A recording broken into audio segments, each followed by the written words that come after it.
देवादिदेव भगवान महादेव शिव और जगत जननी मां जगदम्बा के चरणों में नमन करते हुए शिव शक्ति धाम डासना से मैं यति नरसिंहानंद सरस्वती आज गीता का चिंतन हम लोग एक तरह से आधिकारिक रूप से करते हैं। आज हम गीता के एक श्लोक का चिंतन करेंगे, एक श्लोक। और ये जो श्लोक है जिसे मैं सबसे पहले बोलने वाला हूं, ये श्लोक गीता का सबसे अंतिम श्लोक है।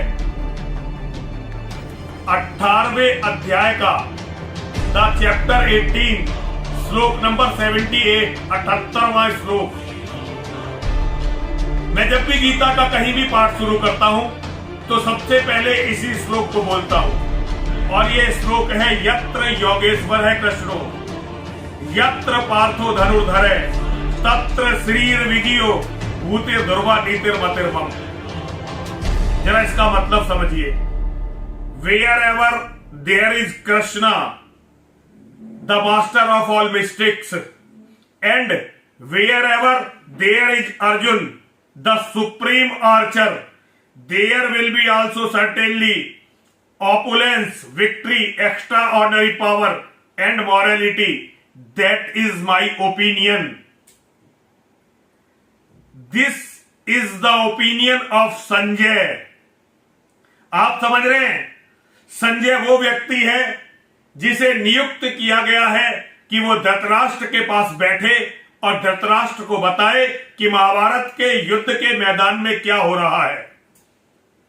सारी गीता की चर्चा के बाद संजय धृतराष्ट्र से कहता है कि जहां योगेश्वर श्री कृष्ण हैं और जहां गांडीवधारी अर्जुन हैं, वहीं पर श्री रहती है, वहीं विजय रहती है, वहीं विभूति रहती है और वहीं अचल नीति रहती है। ये मेरा मत है। Wherever there is Krishna the Yogeshwar the master of all mystics and wherever there is Arjun you know Arjun is the Mahavir of his time। अपने समय का सबसे बड़ा योद्धा। जहां अर्जुन जैसे शिष्य हों और श्री कृष्ण जैसे गुरु हों, वहीं ऑपुलेंस होगी, विक्ट्री होगी, एक्स्ट्रा ऑर्डिनरी पावर होगी और वहीं मॉरलिटी होगी, जीत वही होगी, नैतिकता वही होगी। ये ओपिनियन है संजय की। संजय ने बता दिया, सारा सार बता दिया महाभारत का धृतराष्ट्र को आज गीता सुनने के बाद। संजय की बातों से यह तय हो गया कि जीत तो वही होगी जहां श्री कृष्ण जैसे गुरु और उनकी आज्ञा मानने वाले अर्जुन जैसे शिष्य हुए। आप जरा मेरी बात के अर्थ को समझने का प्रयास कीजिए। हमें जो गीता पढ़नी है, गीता सीखनी है, हमें वो योगेश्वर की दृष्टि से गीता सीखनी है कि योगेश्वर का ये अर्थ था और योगेश्वर इस गीता में ये कहना चाहते थे। अर्जुन योगेश्वर के समक्ष ये सवाल रखते हैं। संजय ने जो कहा वो योगेश्वर की शक्तियों का एनालिसिस करते हुए कहा। गीता का केंद्र बिंदु जो है वो योगेश्वर है, योगेश्वर श्री कृष्ण। यदि हम योगेश्वर की दृष्टि से गीता को नहीं देखते तो गीता केवल एक मनोविनोद, एक मनोविलास है, केवल just a book for passing the time pass करने का एक उपकरण मात्र है गीता। लेकिन जब हम योगेश्वर की दृष्टि से गीता को पढ़ते हैं और गीता को सीखने का प्रयास करते हैं तो फिर गीता ज्ञान का सबसे बड़ा स्रोत और एक अद्भुत उत्प्रेरक है हमारे जीवन के लिए। और आप ये बात समझिए कि श्री के लिए, ऐश्वर्य के लिए, विजय के लिए, विभूति के लिए, अचल नीति के लिए श्री कृष्ण और अर्जुन का होना अति आवश्यक है। अब आप कहेंगे कि हर जगह कृष्ण और अर्जुन कैसे हो सकते हैं, लेकिन आप इसके अर्थ को समझने का प्रयास कीजिए।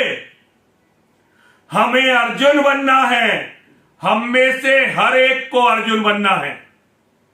वो अर्जुन हम हैं जिसे भगवान श्री कृष्ण ने ये ज्ञान दिया है। वो अर्जुन कोई और नहीं है, हम में से प्रत्येक मानव जो अपने दिल में भगवान श्री कृष्ण को रखकर, अपने दिल में भगवान श्री कृष्ण को बसाकर गीता को पढ़ता है, गीता को समझता है और गीता के अनुसार अपना जीवन जीता है, वही अर्जुन है। ये ज्ञान जो महाभारत के युद्ध में भगवान श्री कृष्ण ने अर्जुन के माध्यम से मानवता को दिया है, ये अर्जुन को बताने की जरूरत नहीं थी। यही भगवान की असली लीला है। भगवान ने अपनी लीला में अर्जुन को माध्यम बनाया है और ये ज्ञान आपके और मेरे लिए दिया है।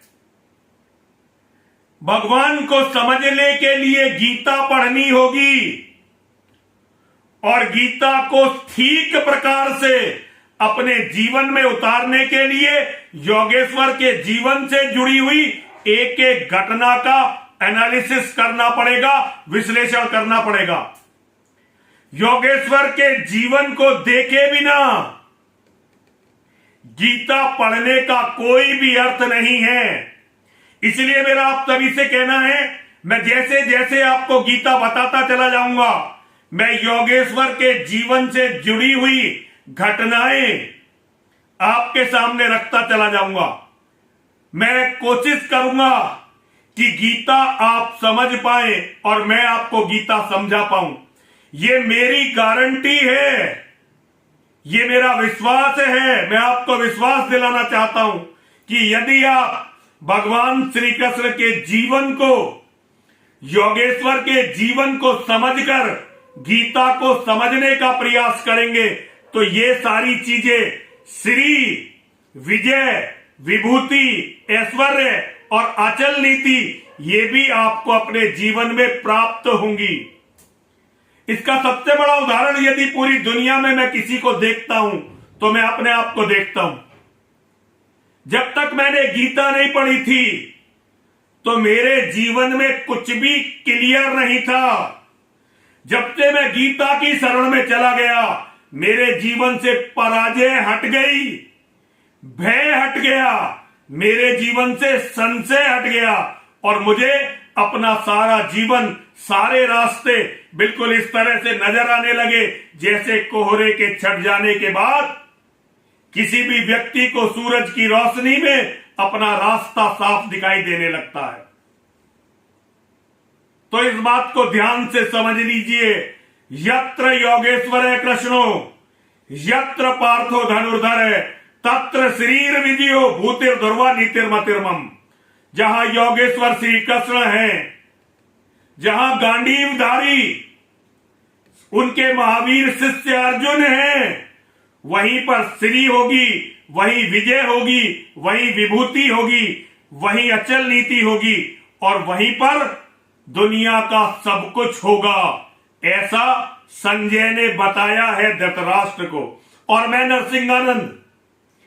नरसिंहानंद आपके सामने संजय की बात को दोहरा रहा हूं। मेरा बिल्कुल स्पष्ट मत है, संजय का ये उद्घोष, संजय ने जो ये उद्घोष किया है ये सर्वदा सत्य है, ये किसी भी परिस्थिति में झूठा नहीं हो सकता। अब हमें गीता के माध्यम से भगवान श्री कृष्ण को समझना है और गीता को केवल पढ़ना नहीं है। जिस तरह से अर्जुन ने भगवान श्री कृष्ण की वाणी को अपने जीवन में उतारकर विजय को ग्रहण किया, ऐश्वर्य को ग्रहण किया, राज वैभव को ग्रहण किया, निरंतरता को ग्रहण किया और जीवन के बाद मोक्ष को ग्रहण किया, उसी तरह से हमें भगवान योगेश्वर श्री कृष्ण की गीता पर चलना है और ये सारी चीजें हमें भी प्राप्त होंगी। हर हर महादेव, हर हर महादेव, हर हर महादेव।